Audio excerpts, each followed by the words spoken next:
Suspended from Sunday School is back with another one of our Bible stories told from a perspective you've never heard in church. Today we focus on Joseph's jagged life path.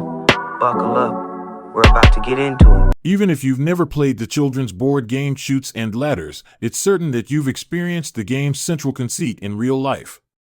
No matter how careful and conscientious you are in climbing life's ladders, there's always a chute located somewhere nearby that can undo your efforts and send you sliding back down to levels you've worked hard to rise above. This up and down, Chutes and Ladders trajectory maps to the life of Joseph, one of the 12 sons of Jacob, aka Israel. Joseph's brothers sold him into slavery. He ended up in Egypt, where he was purchased by a palace official named Potiphar. It wasn't long before Joseph made the best of a bad situation and stood out as an exceptional member of the Egyptian's household. One day, while Joseph was carrying out the mundane tasks assigned to him, Potiphar stepped to him and made an announcement. Potiphar, who had taken to calling Joseph Shepherd Boy, said, "Hey, Shepherd Boy. I like the way you handle yourself. I can trust you to be where I need you to be and do what I need done when I need it done. Everything I've put in your care has flourished. So, I'm making you my chief servant. You're now the director of all my household affairs." Hearing this news, Potiphar's wife immediately hatched a plan to take advantage of the new arrangement. She pulled Joseph aside and said, "So, you're in charge of the whole estate now? That's nice. I've got something else I'd like to put you in charge of. I'm sure you'll do a bang-up job." Joseph, wanting to impress and eager to justify his master's trust in him, said, "What is this task you wish me to carry out?" "It's a construction project," she said. "I need you to fill a hole."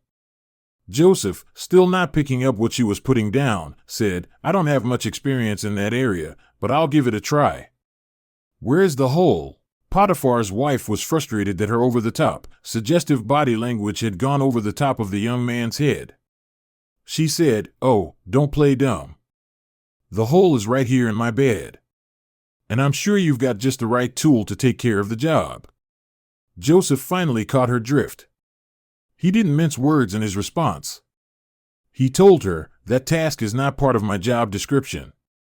It's above my pay grade." "You don't want this?" she asked, like it was an accusation. "You must be a sodomite."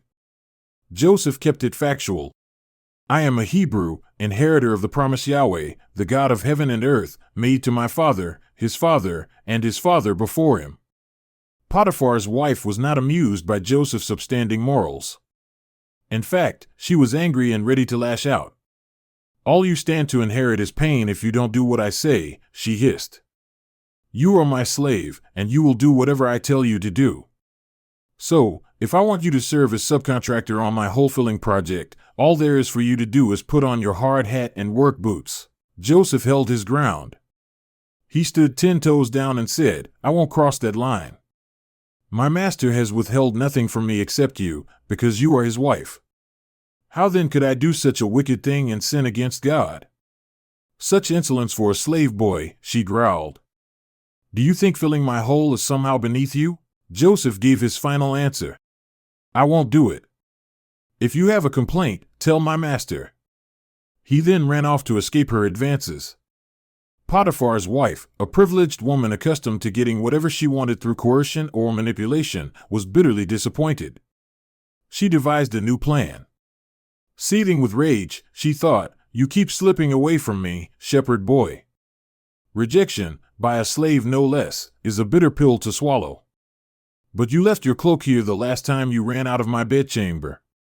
I can use this to my advantage." When Potiphar returned home from a long day at Pharaoh's palace, his wife grabbed him and said she had urgent news. "You're not going to believe what happened today.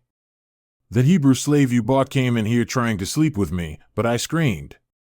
When he heard my cry for help, he left his cloak beside me and ran out of the house."